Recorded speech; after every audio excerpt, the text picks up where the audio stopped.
Hello everyone, and welcome to episode 330 of the MTGGoldfish podcast. I'm Seth, probably better known as Saffron Olive, and we have the full crew here this week, kicking things off with the owner of MTGGoldfish, Richard. How's it going today, Richard? Doing well, Seth. Excited for the official start of Modern Horizons 2 preview season. Oh, me too. This is the set that I've been waiting for all year. I am so excited for this set, and that's going to be one of our big topics today. But before we get to that, we got another co-host in Krim. How are you today, Krim? I'm pretty good. I'm actually kind of like shuffling through my secret layer that I just actually opened. Finally came in the mail, so I'm happy. Nice. What secret layer did you get? It was the Croxa one and like the fairies one. Oh, okay. Oh, that's yeah. That's not super long then. No, that was like February, right? So like March, April. So like 3 months ish from when they went on sale. I guess that doesn't sound too ridiculous. That's pretty long in Crim time. But yeah. Well, that is super sweet. So our topics today, we mostly are talking new Magic cards. We have new Modern Horizons 2 spoilers, official start of spoiler season today, but they gave us a bunch of stuff on Thursday. We also have some stuff from the D&D set, which for some reason Wizards keeps spoiling Forgotten Realms like randomly alongside Modern Horizons, but we got some new cards from that as well. We also had a BNR announcement this week impacting Historic that we wanted to talk about a little bit. So that's and then Fishmail, of course, but that's kind of the overview for today. But before we get into all that, a quick reminder that our sponsor today is Card Conduit. And Card Conduit, you may have heard about them from us before. They're a great way to sell your Magic collection, and they're offering a new service geared towards smaller batches of valuable cards with reduced service fees. With their curated shipment service, you can sell your cards for the best available buy list price with only a 5% service fee. And as with all of Card Conduit services, you don't gotta sort or grade your cards. You can just safely package them, ship them out, and of course, you'll get a detailed report with the results. So check out Card Conduit's curated shipment option as a way to buy list up to 150 cards with fast processing, optimized prices, and a low service fee of just 5%. And right now, you can even get a 10% discount by going over to cardconduit.com/goldfish. Card Conduit, they're the easiest way to sell your Magic cards. So thank you to Card Conduit for supporting the show. And I guess let's talk bannings real quick first. I think this is going to be a relatively short topic, and then we'll spend the rest of the cast talking new Magic cards. So Krim, I know you're a Historic player. What happened in Historic as far as the BNR this week? As a historian, I am actually kind of sad. But Thassa's Oracle is going bye-bye. So that feels kind of bad. I don't know. I feel like it might have been a little bit early on that ban, but I guess it's fine. It was a pretty popular deck. You did see, it also was probably the first time Grixis was tier 1 in a long time. And then, so there had been tons and tons of just like Tainted Pact decks running around. I was surprised to see the Oracle go, because I think Tainted Pact is going to eventually be busted again. However, there are still things legal in Historic that you can kind of like emulate a Oracle deck, because you still have Jace, except Jace, and I'm sure people are learning this right now, Jace is much easier to interact with and a lot more likely to just die and much more of a fragile combo. And more expensive too. So yeah, Jace can do the same thing, but it is definitely a lot worse than Thassa's Oracle. Personally, I was on board with the banning. I actually had made a video a couple days before kind of musing about if it was time to ban it. And I think there's an interesting question as to whether you ban Tainted Pact or Thassa's Oracle. Although, so for me, the argument for banning Tainted Pact is partly what you said, where it could be broken again in the future, and partly that it's just really clunky on Arena, and Historic's only played on Arena. Just the way it functions on Arena, there's issues with people almost timing out, and you gotta sit there while every single card exiles, so it just doesn't play that smoothly.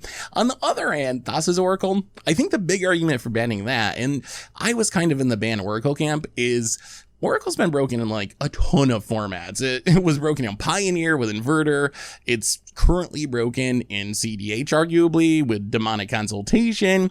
Also rose to the top of Historic very quickly once Tainted Pact shows up. And at some point, you got to think like, okay, are these 20 other Magic cards that were perfectly fine before we printed Thassa's Oracle a problem? Or is it Thassa's Oracle that's the problem? And when you look at it from that perspective, at least for me, I tend to lean towards Thassa's Oracle actually being like the problematic card. And I love alt win conditions. It's just way too easy and way too difficult to interact with. So I was happy they got rid of it. I can see what you're saying, that they did do it pretty quickly, but they also kind of warned us when they dumped all the mystical archives into the format that they would take quick action if anything broken came from the mystical archives. So I'm happy with it being gone. Although I do feel bad for Grixis players. You had like 2 weeks where your deck was was actually good.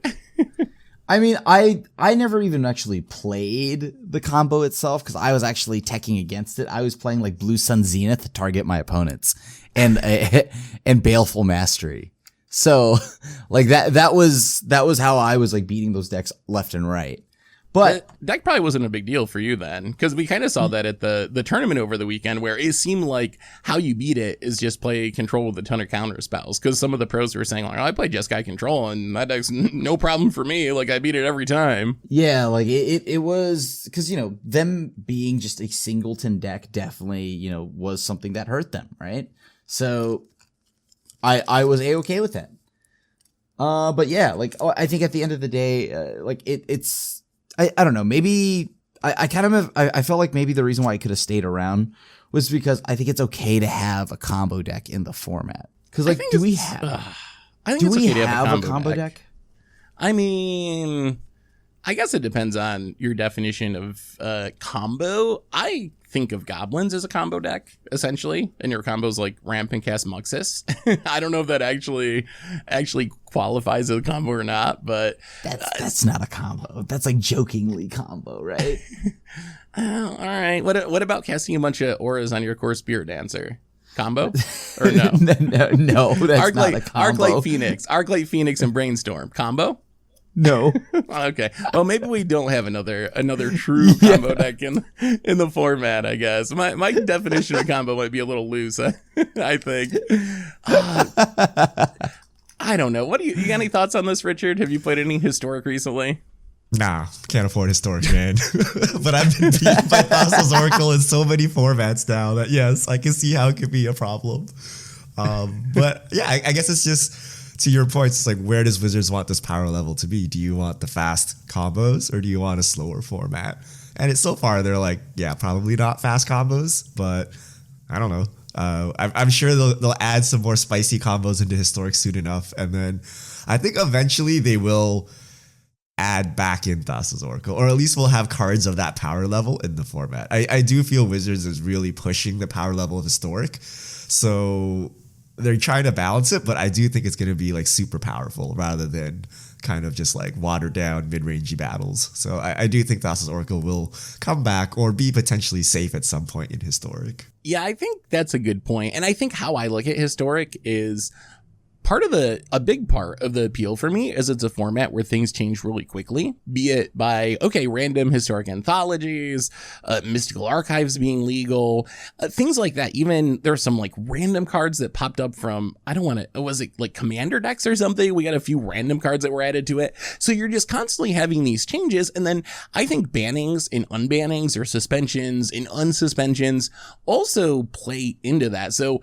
personally, with Historic in specific, I would rather have them like be overly aggressive with changing the format rather than be too conservative, because no paper cards are impacted and you can easily just unban or unsuspend something and no one's like losing their $1,500, paper deck or something to this like random change by suspending something. So I was pretty happy about it just because I like the constant shakeup aspect of Historic, and I would rather have them overban than underban in Historic, I think. Understandable. I mean, I think that's something that they can definitely take advantage of. They could also take advantage of just putting more cards in for trial, but I kind of thought they were going to be doing that to like correcting the archives themselves, not so much the pieces around the archives. So you think they should have banned Tainted Pack then? Like if you were making the decision, is that what you would have done, Grim? Yeah. Yeah. I mean, I think there's a fair argument for that. I just dislike Thassa's Oracle at this point.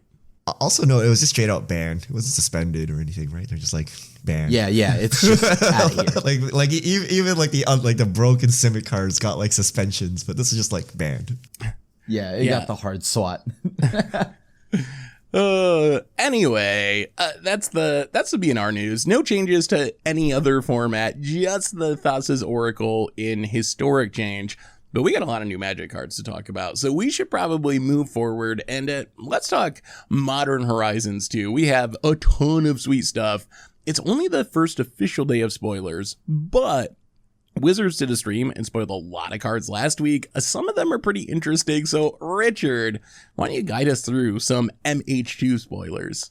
All right, first up, we have Dakkon, Shadow Slayer, Dakkon, I don't know, Zesper. White, I called him Dakkon. Blue, black. 0 starting loyalty. Dakkon enters the battlefield with a number of loyalty counters on him equal to the number of lands you control. +1, Surveil 2, -3, exile target creature, -6. You may put an artifact card from your graveyard or hand onto the battlefield. Is this good? I mean, I think that like if you're playing Esper, because the Esper control is actually popular now finally, so thank you. But yeah, like I think that deck doesn't need this. I think that you already have. I'd play another 3 fairy or another Narset or something along those lines. Yeah, that was my initial take on this card. Is if you're just playing like generic Esper control, it's hard for me to see this beating out the other busted planeswalkers that we already have in the format.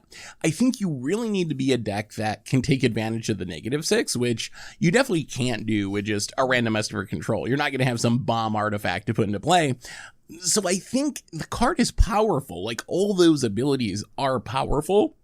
It can have a lot of loyalty in the late game, but I think it's going to have to go in a brand new deck, some sort of like Esper artifact control, which just is not a thing that exists in Modern. So I think it's powerful enough to be played in Modern, but it certainly doesn't have a ready-built home, in my opinion, that it can just slot into and be an all-star. This reminds me of Tezzeret, the blue-black Tezzeret, where card is really strong, right? Like if you have 6 lands or 5 lands, it's like a 3-mana 5 or 6 loyalty planeswalker. You could like double down tick. You could ultimate right away. So it has a lot of things going for it. But like, what do you do with this? And how do you even get to like 5 or 6 lands in Modern? I don't know. So I think someone will come up with something like, what is the scariest artifact you can just drop into Modern on turn 6? You know, if this was like before the banning of Mycosynth Lattice, that's probably something you could drop into play, because I was playing an Esper control deck that used Karn the Great Creator, right? And it was playing the slow dirtily game and just fairly getting to Mycosynth Lattice. So, yeah. But like that doesn't exist because, you know, well, that artifact is now banned. So there has to be a new artifact, and we don't know. Maybe there's something coming in Modern Horizons 2. But for right now, I'm just going to take it as, you know, nothing yet. I mean, we have like Blightsteel Colossus. That's a pretty good finisher. There's Platinum Empyrean, Sundering Titan. So there are some pretty scary artifacts that you could cheat into play, but I don't think there's anything that just immediately wins the game the way the Lattice Karn lock works. I don't think there's something that's like big and hasty and it's just like you put this into play, the game immediately ends. There's stuff that like, oh, if I untap with this, it's probably going to kill you, like Blightsteel Colossus. Whether or not that ends up being good enough, I don't really know. I mean, you do get a lot of value out of the Planeswalker too. Like +1 to Surveil 2 is really powerful. Like that is a really nice ability. Being able to maybe double down tick and kill 2 creatures is pretty powerful. There's just so many good cheap Planeswalkers now. That's kind of the issue. If it was pre-War of the Spark, I would probably think this could show up in Esper control. But now that we have War of the Spark and have Narset and Teferi and so many options that are competing for basically the same slot, it looks a little weak compared to some of the busted War of the Spark stuff. Yeah, it just looks fair. I think that's the thing. Like, it just looks a little too fair. This is the new Dies to Do blade. It looks fair. Yeah. I'm just like not used to it. It's just like, oh, okay, sure. I guess. I mean, I thought it would do more, but. All right. Next up, we have Grief. 2 black, 3/2 creature elemental incarnation coming at Mythic. It has Menace. When it enters the battlefield, target opponent reveals their hand. You choose a non-land card from it. That player discards. Evoke, exile a black card from your hand. This card's so busted. I think this is my pick for the best modern card we've seen so far from Modern Horizons 2.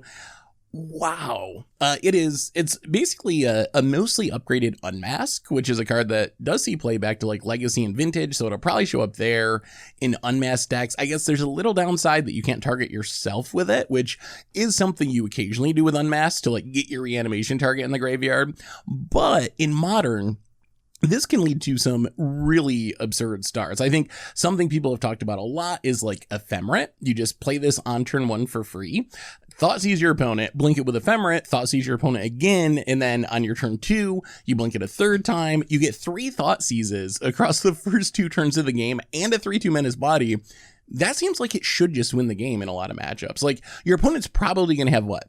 3 lands and 1 spell, maybe 4 lands in hand in a lot of matchups if you can do this, and you're doing it on turn 1. Like, your opponent potentially has not even made their first land drop if you're on the play, and you are going to double Thoughtseize them and have 1 more that is still coming. So I think if you build around this card, absolutely insane. I think this card is super powerful. I think this card is just perfectly okay. I don't know. Is Modern a place where you think you can, to like, I guess like Hate Bears or the Orzhov Taxes decks, sure, like that's probably where this is gonna go. But other than that, is there an Ephemerate? Like, are you loading your deck up with a bunch of Ephemerates and whatnot? Like, I don't think so. Well, if I triple I tend to agree you with and just Krim. win the game. Okay, Really? Seth. You've never played Jund before because I have plenty of games triple Thoughtseize someone. Yeah, it cost me some mana. But I have still convincingly lost off the triple Thoughtseize. So Convincingly lost, by the way. Like, not even a shot, right? They're like, cool, land, Jace, what you got? I'm like, oh, well, thanks. I'll take red and 6. Cool. No, but I think it is a strong card, but I don't think it's like universally powerful. I think 8-rack decks. We have Urza Saga, remember? So I do think you can do this, but like if you have Ephemerates in your deck, there are hands where you draw like little like Thoughtseize and Ephemerate, and then you're like down a card, right? Like that card does literally nothing unless you have Grief. So yes, there's some potentially like busted combo starts, and Jund might even play this like the fairway. Like you just Thoughtseize, Grief, pitch a card, and then make it up with Bob is decent, but I don't know that it's broken. I don't know. I'm not convinced yet. But I do think like 8-rack gets a new toy.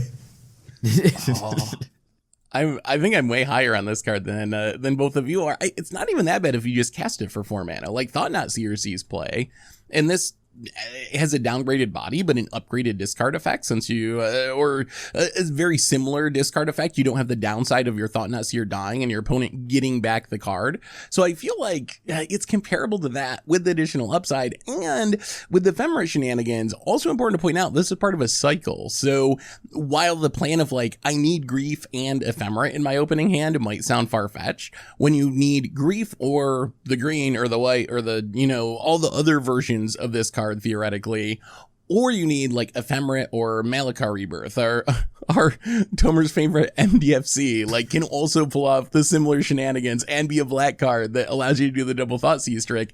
I think once we see the rest of the cycle, maybe that plan will look a little bit more consistent. Yeah, once we see more, for sure, like maybe, but like for right now, I just don't think Modern's in a place where it cares.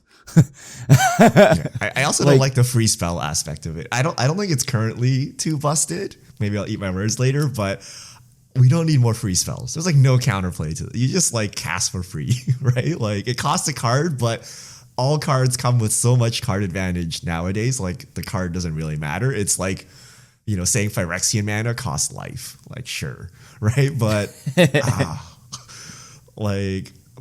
don't know. I don't really like it. I just don't think the effect of thought seizing people is as hype as we make it out to be, because I've thought seized people into the ground and still, because you only need 2 cards to win in Modern now, right? It doesn't matter that I took 4 of your best cards off the top, you get your combo and you win.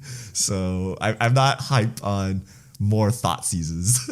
Yeah. Next up, we have a controversial reprint, maybe. We have Cabal Coffers coming in at Mythic. Coffers is a 2-mana tap, add black for each swamp you control. Currently a $100 card, coming in at Mythic in Modern Horizons 2. Does this actually, first off, make it even any cheaper in the long run? They have to Tarmogoyf this, right? They have to give it the Tarmogoyf treatment. Long run, no. I think it'll get a discount for a bit while the set's in print, but at long run, I think Cabal Coffers is still going to be super expensive. Yeah, I think it'll still be super expensive. It might get a little bit cheaper, but I don't know by how much exactly. It won't be $100, thankfully, but yeah. So however, I do think that, is this getting played though?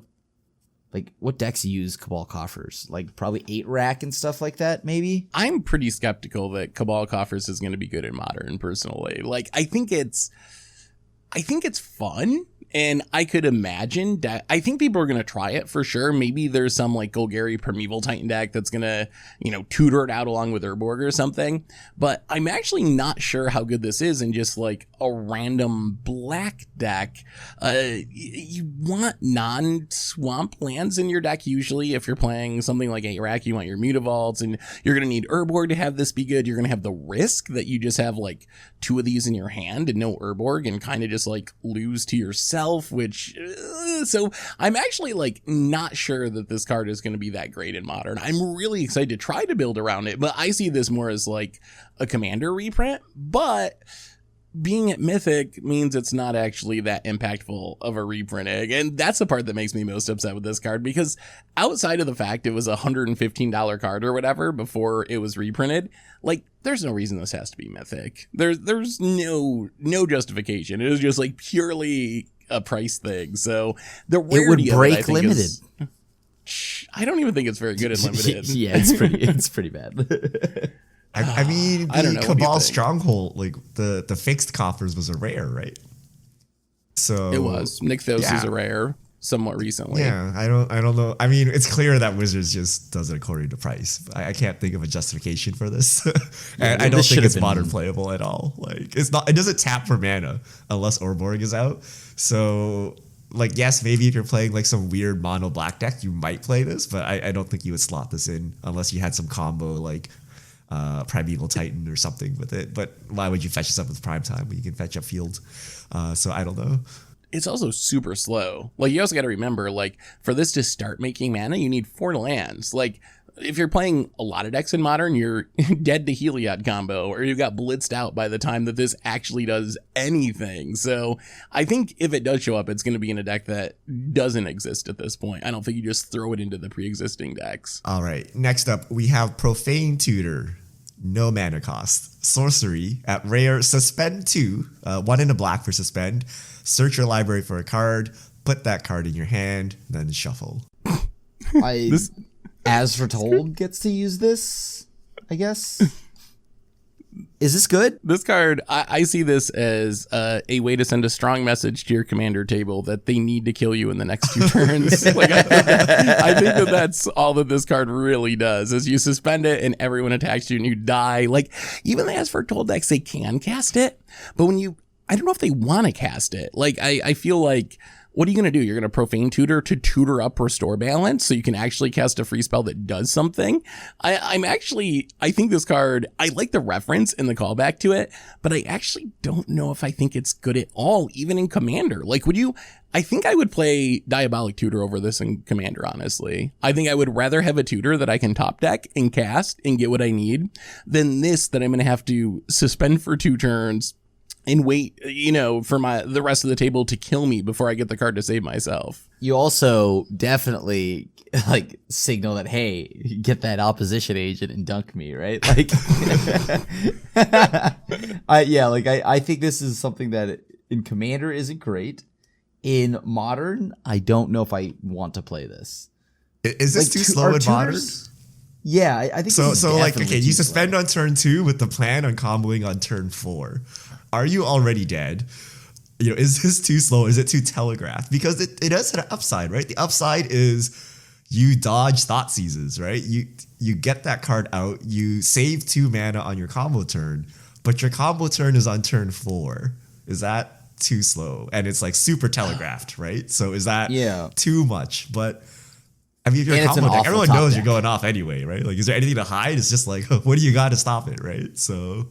Yeah, I mean, maybe like an Ad Nauseam style shell. Like, Ad Nauseam suspends Lotus Bloom, and when they suspend Lotus Bloom, you're dying the turn it comes down, like almost for sure, and they get away with it, and that takes several turns. So maybe in a deck like that, if this is literally like, if this resolves, I'm going to win the game, maybe it has a shot. I guess you also have the inconsistency issues, like Profane Tutor, if you spend it on turn 2, pretty sweet. If you top deck it on turn 4, you're probably going to be pretty sad that it's a tutor that doesn't actually do anything for 2 more turns, and then it's definitely going to be too slow in most matchups. So I don't know, maybe a combo deck can take advantage of it. I'm not really excited about it in the free spell decks, though. That downside is a lot. Like, remember Ancestral Vision when people thought it was like so good?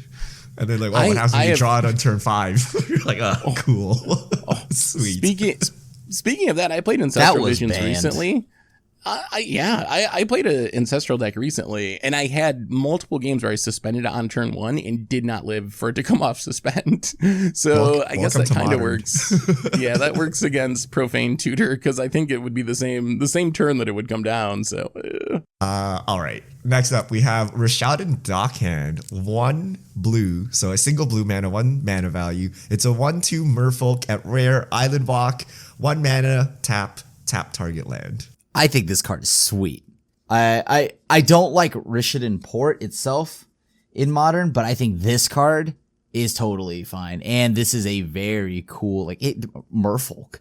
It's a Merfolk. Merfolk finally got something new that isn't like really like a mist caller.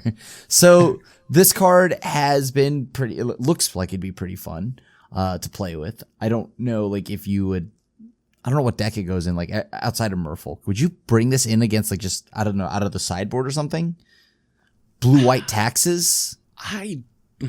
Maybe some sort of blue-white tax deck. I think I'm mostly looking at it like a Merfolk card, personally. I think it does make it in Merfolk. I think one of Merfolk's weaknesses is its 1-drop slot is actually super bad. They have Curse Catcher, which is not as exciting as it was a decade or 2 ago. And they have, after that, the thing that can loot one time, Benthic something, where you put the +1/+1 counter on it and loot. But after that, there's just not a whole lot of good 1-drop Merfolk. I think this is especially synergistic in Merfolk, because Merfolk going to be playing their Spreading Seas, Seize Claims, ways to turn things into islands, and then you can use this to snipe the lands that actually make colors of mana that your opponent can use and actually need.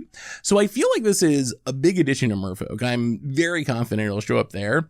Outside of Merfolk, I don't know. How good is tapping a single land in the Modern format? To me, it feels like it's just a little bit slow and lacking in power, and that one land is not going to do that much unless you're backing it up by other resource denial. I think that's where Port's good in Legacy, is you're porting and you're also wastelanding, and you can really have this game plan of resource denial. Can you really do that in Modern? Do we have the pieces? I guess maybe if you're taxes and you have Leonin Arbiters and Ghost Quarters and kind of really build around it. But I think it's a lot harder to make this effect good in Modern than it is in Legacy without Wasteland. All right, let me drop you some 8-year-old Legacy knowledge, okay? I used to be a Merfolk aficionado in Legacy, and this was Spiky Richard. I actually mapped out all the ways to kill people fast, right? How do you what are the opening hands to get people dead by turn 3 or turn 4 and all of that? And your 1-drop matters, right? That Curse Catcher you play needs to be pumped and needs to attack so you finish the game. So being your 1-drop and making it be your Rishadan port is definitely bad, right? That's like, 2 damage on turn 2, 3 damage on turn 3. That's 5 damage. That's like a whole other turn off your clock. So you don't want that. And also in Modern, you want to turn 1 Ether Vial, right? You don't want to turn 1 Dockhand, right? And the idea is you turn 1 Ether Vial, your Vial casts your Merfolk, and then you use your port and all your lands to basically lock them down while you Ether Vial and stuff. And this doesn't support that curve either. So I don't think it's that good. And then also, Seth mentioned you don't have the Wasteland to follow it up, right? It's usually a Wasteland plus a port that will get people. A single port usually doesn't matter. And then this thing can also be killed. So I actually don't think it's that good. Maybe it just makes the cut because our 1-drops in Modern kind of suck. But I don't think it's close to Rishadan port in any way. I did not know you were... You were a Merfolk aficionado, Richard. That was my first legacy deck. I actually just learned this. That was my first legacy. I hardcore went to... This was a time where I drove around to tournaments and was trying to top 8, and I would actually analyze my play and think and really try hard, right? So the 1-drop matters a lot. It actually matters a lot for you closing out the game. So I don't think tapping your 1-drop is any good. The whole point of port is it's a land. And you can just use it when you are using your Ether Vial to drop in stuff. Next up, we have Thrasta, Tempest's Roar. 12 mana value, 10 green, 7/7. It's a green mythic. This spell costs 3 less to cast for each other spell cast this turn. Trample, haste, trample over planeswalkers. This creature deals excess combat damage to the controller of the planeswalker it's attacking. Thrasta has hexproof as long as it entered the battlefield this turn. I think this card's fun. I think it looks cool. And there's I don't know, everybody's saying this is Regisaur, but before it died. So I don't know. I mean, is this good enough though? This is just a fancier Galta, right? I have not figured out how good this card is. There are ways to get this cost down to 2 mana pretty easily. Manamorphoses, Gut Shots, Lava Darts, that's all those cards already see play in Blitz stacks. And then you could also go the creature plan with chaining together Burning Tree Emissaries and Hidden Herbalists and topping off your curve with this. So there are ways to have this on the battlefield on turn 2 or something, which seems insane. My only concern is consistency issues. I don't know. I've played Galtas and it feels insane when it works and it feels just busted when you just big thing, Galta, smash you, win the game. But then the games when your opponent rasts your board or whatever, and then you top deck Galta and you're oh my God, that's only 8 more land drops and we'll be there. So yeah, there's some consistency issues, I think, which that's my concern with the card. I think it's powerful. Is it going to be too inconsistent, or are people going to value less powerful but more consistent threats for their Blitz decks or Burning Tree Emissary decks? That's kind of what I'm thinking about it. Is it powerful? I'm very confused. It's a 7/7, so you smack someone and then they untap and kill it, and you spent your whole turn trying to do this. Shouldn't this deal a lethal blow? I mean, it's a 7/7 trample haze. They can't kill it the turn that it comes in. Yeah, so they take 7 to the face. Okay, so you stormed off. Okay, and then you took 7 to the face. And how do you kill? No. Well, so yeah, I mean, I don't know. I guess then you untap and you're to fairy bounce. Cool beans. I'm not. I mean, it dodges Fatal Push. It dodges Lightning Bolt. I guess Path does get it, but Path gets pretty much everything. It seems somewhat resilient to me. Sure, there's ways it can go wrong, but this is too good. But you had to work really hard to make this happen, right? I'd rather just play Burning Trees and hit them with a Bushwhacker. No, wouldn't that be a more effective plan here? But it's a dinosaur. It's a cool dinosaur. If it had Crater Hoof capabilities, if it pumped on ETB such that you could kill someone. I mean, it's a turn 2 7/7 with haste and trample. That seems that required powerful. 4 other cards in your hand to go off perfectly, right? Turn 2, that's the consistency issue. Okay. Let me put it this way: I could get a turn 2 6/7 Tarmogoyf. Is that good enough? And I just literally just cast that thing. Well, no, then your opponent plays a turn 2 7/7 Death Shadow, and you're just out of luck. Exactly. So maybe this thing maybe just that's runs the into problem a with Death Thrasta. Shadow and be like, cool. Yeah, I guess Hexproof does not get around Death Shadow. Unfortunately, it needs protection from Death Shadow. Maybe. I think the card, yeah, like it's not useful in any deck that exists now. It needed Infect. That's what it needed. No. No, please no. And I mean, you could splash it in the Blitz decks. I don't know if that would be wise, but Double green splash? you got fetch lands. Anything's possible. Okay. I mean, yeah, like You got Manamorphose.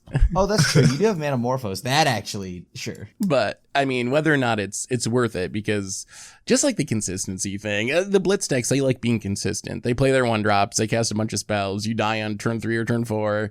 Do they want to add an inconsistent card to their deck, even if it gives them a potential turn 2 7/7? Is a turn 2 7/7 with trample and haste, is that even enough in Modern? Like, I don't know. I like the design, but I don't know how Any good it shot is. as a sideboard card in Storm. that would be sick though. Where you're like, they brought in Actually, maybe. Pyroclasms for my Enter the Wardens, but surprise, it's Thrasta. You'll need your playset.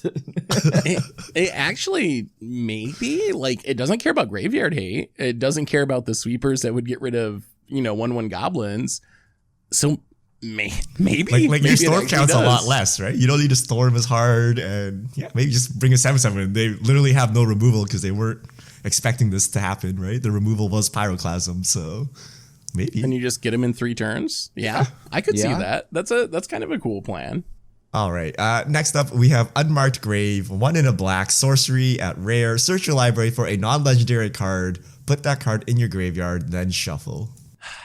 So, I mean, this calls back to Entomb. Entomb is 1 less mana. It's instant speed, and it gets legends, which that might actually be the biggest drawback of this card. When you think about what you're normally entombing in 60 card formats, it's like Grizzlebrand, Iona, maybe Emrakul if you're an instant speed reanimation deck.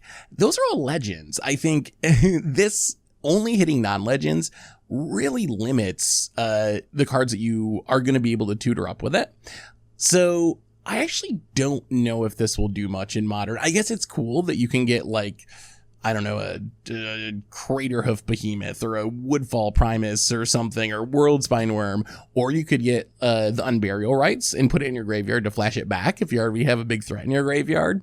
But I think this is probably just like Entomb 2 for Commander decks. If you're playing Entomb in Commander, I think that you probably play this like 100% of the time and have 2 Entombs instead of 1. Yeah. I think this is great in Commander. Any chance Dredge plays this? Are you ever that desperate to get a card in your graveyard?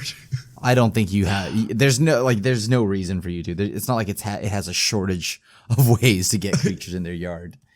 So Yeah, I would doubt it in Dredge. yeah, I don't think Dredge needs this. Maybe I thought about Storm, like getting your Past in Flames or something, like. But even that, like, is that worth it, or do you just play more cantrips and whatnot and trust that you're gonna find it when you need it? So there's possibilities, but I don't know. I don't know if it's worth it or not. I don't think it's worth it so far. All right. Last card. We have squirrels. Squirrels are a big theme in Modern Horizons, and we have a new legendary squirrel, Chatterfang Squirrel General. 2 and a green, 3/3, legendary creature Squirrel Warrior, Forest Walk. If 1 or more tokens would be created under your control, those tokens plus that many 1/1 green squirrel creature tokens are created instead. Black, sacrifice X squirrels, target creature gains plus X minus X until end of turn. I mean, look, I think this is a pretty cool card. Like, I don't know if I'm playing this in Modern, but I think this is a pretty cool card. Now you can finally have that. You can build that full on just Toski deck. Yeah, I mean, so in Modern, squirrels they'll be an against the odds deck. I was looking at it. I actually threw together a deck today just to see if it was possible, and it doesn't look like it's gonna win a ton of games, but there is a squirrel curve that can work where you're playing this and you have there's a new 2-mana Squirrel Lord that's also in Modern Horizons. There's Deep Forest Hermit, so it could function and probably steal some games. I don't think it's gonna be a tier deck by any stretch. On the other hand, I think this is gonna be a massively popular commander. For some reason, Magic players love squirrels. I've never really figured out why they have this huge cult following, and it always surprises me just how beloved the tribe is, and they really don't have a commander. You got Toski, yes, it is a legendary squirrel, but it doesn't actually refer to squirrels specifically. I guess the idea is squirrels go wide and you draw some cards. I feel like this is not as powerful as Toski because Toski's busted, but if you want to build an actual squirrel deck that cares about the creature type, this is a cool commander. Almost all the squirrel cards in existence make tokens, so this is powering them up. It gives you some removal. I feel like this is going to be really, really popular. It might be the most popular commander from the set. Yeah, for sure. I mean, it's also, I think the reason why I think squirrels are always just entertaining is that the imagery that you play that out in, a bunch of squirrels just took down an Emrakul or something. You know what I mean? Memes. That's just the imagery that I think is hilarious. So that's why I love squirrels. Being Coco into it. Oh yeah, you're right. Coco squirrels. I mean, that does seem like the right play if you're playing squirrels. Yeah. Okay, so Wizards also dropped some Adventures in the Forgotten Realms, the D&D set. So we'll go over 2 cards. We have a Lolth Spider Queen, 3 black, Mythic Planeswalker, 4 starting loyalty. Whenever a creature you control dies, put a loyalty counter on Lolth. 0, you draw a card, you lose a life. -3, create 2 2/1 black spider creature tokens with menace and reach. -8, you get an emblem with whenever an opponent is dealt combat damage by 1 or more creatures you control. If that player lost less than 8 life this turn, they lose life equal to the difference. This is a standard card because it's the new D&D set. What do you guys think? This is a really unique Planeswalker. I think the big aspect of this card that I find interesting is the fact that you can probably ultimate it right away. If you're playing some sort of sacrifice deck, I think this would probably go in some sort of sacrifice deck, some sort of go wide deck, but it seems pretty easy to hunt for specimens, Woe Strider, play this, sack a few tokens, and your first activation will be the -8.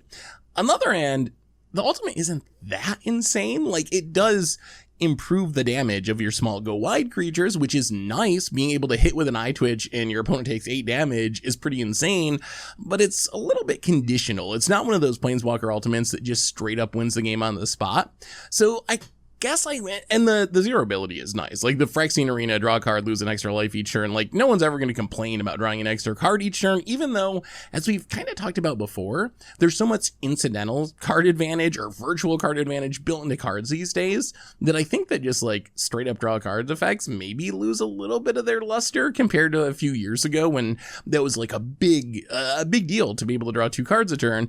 But I do think this card's powerful. I think it's narrow. I think it's got to go in sacrifice or some sort of go wide token style deck, but in that deck I think it could be a pretty decent option.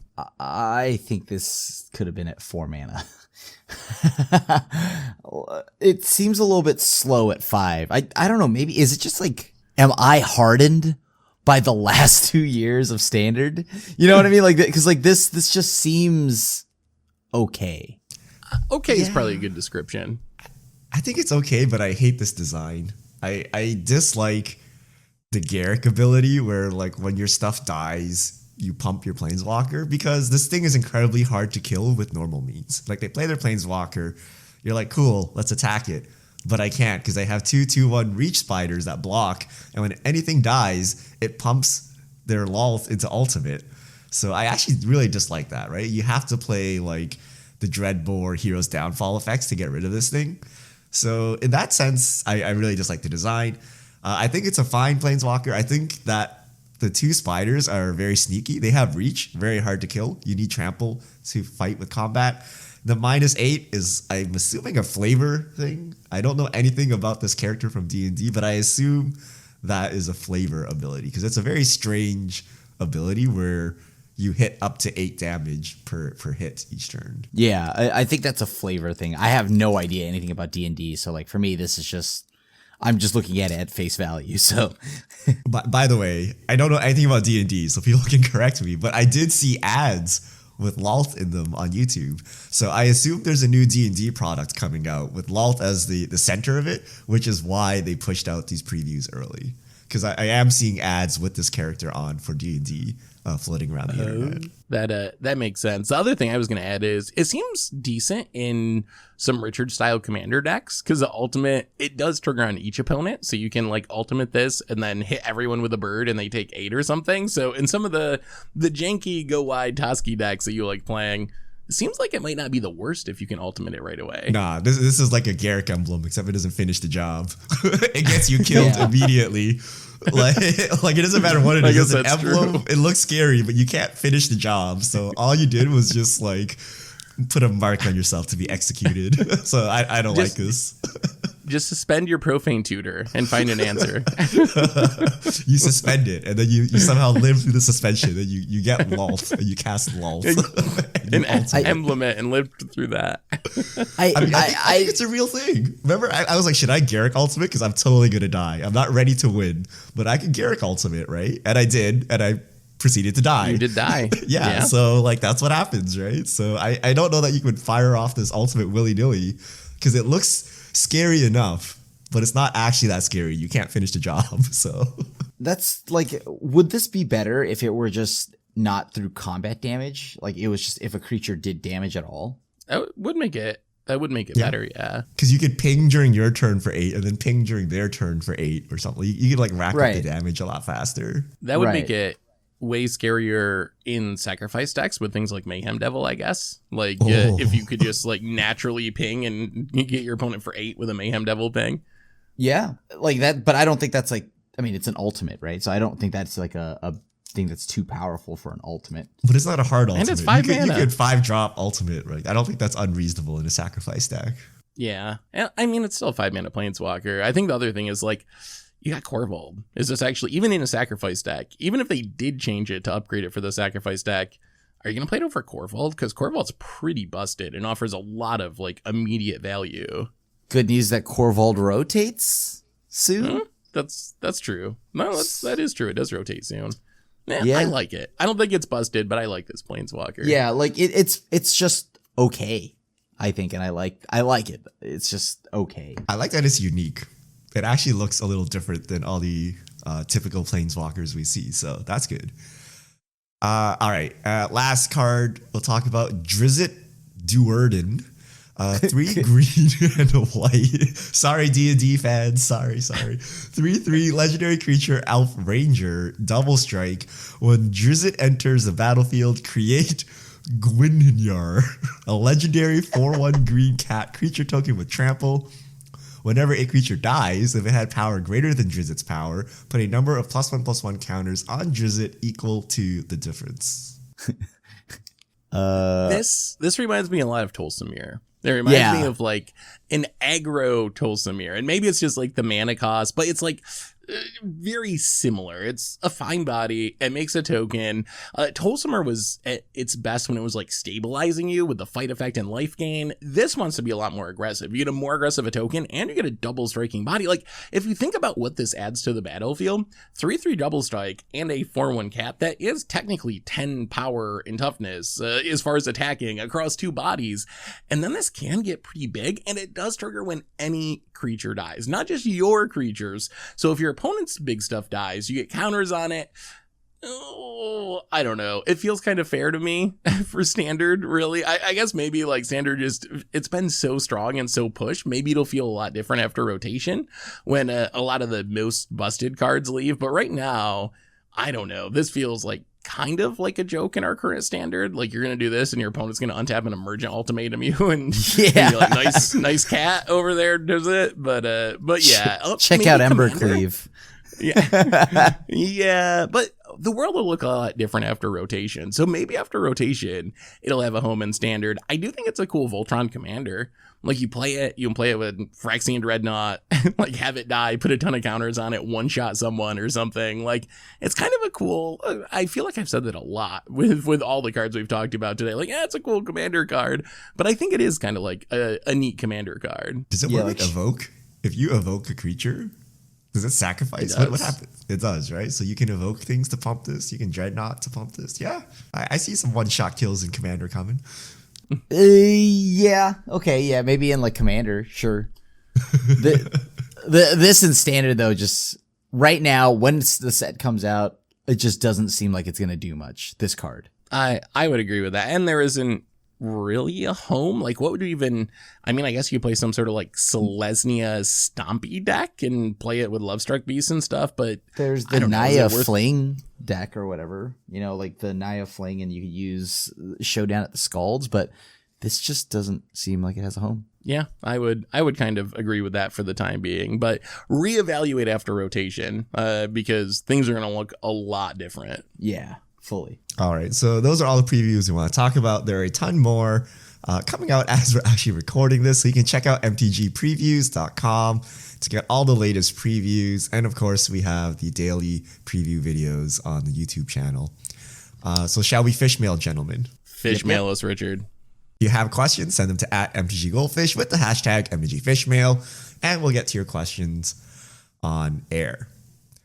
Q Dig. Seth and Krim make their income from playing Magic. Krim even spikes tournaments here and there. You don't need WotC to sanction pro status. Don't you think your definition of pro is too limited? I think that's an interesting question. Like, I think there's a difference between a pro Magic person and a pro Magic player. And I think it is worth like separating those out. I think maybe the best example of this is like the professor at Tolarian Community College.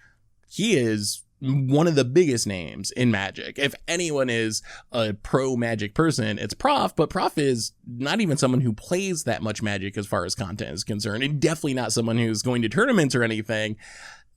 So I don't know. Do those two groups fall in the same classification? Like, I think of them differently, but maybe that's the wrong way to think about it. Technically, I think Prof might be the most professional Magic player. Right? Or the most professional Magic person. So yeah, no, I think he is. Yeah, I mean, there's, I don't know. I think we're splitting hairs, right? Like, is Card Kingdom a pro Magic player? They make money related to Magic cards, right? Like content creators make money related to Magic, obviously, right? But I think when we say pro, we actually mean pro player, and we actually mean someone who's playing the game. Right. And pro players make a lot of their money from content. Right. But when they make content, I would call them a content creator. Right. So when we think pro Magic, we're thinking of like tournament results and like direct sponsorships into that.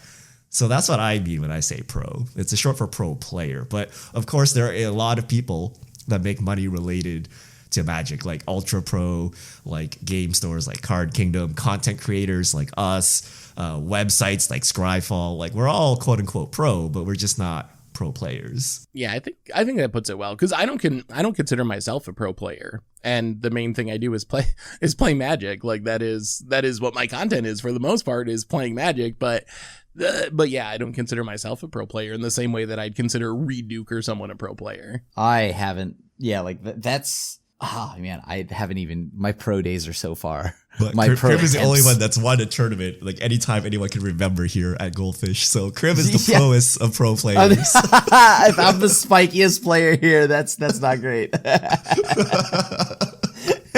Yo, when are they bringing Team Grand Prix back? We need to go for the memes. Oh God, I'm so down, but like I'm so down for the O2 sushi. You know what I mean? Like. At the big large, with no pro scene and no way to make living off of Magic, do you think there will be less pressure to solve the metagame and formats will stay more interesting for longer?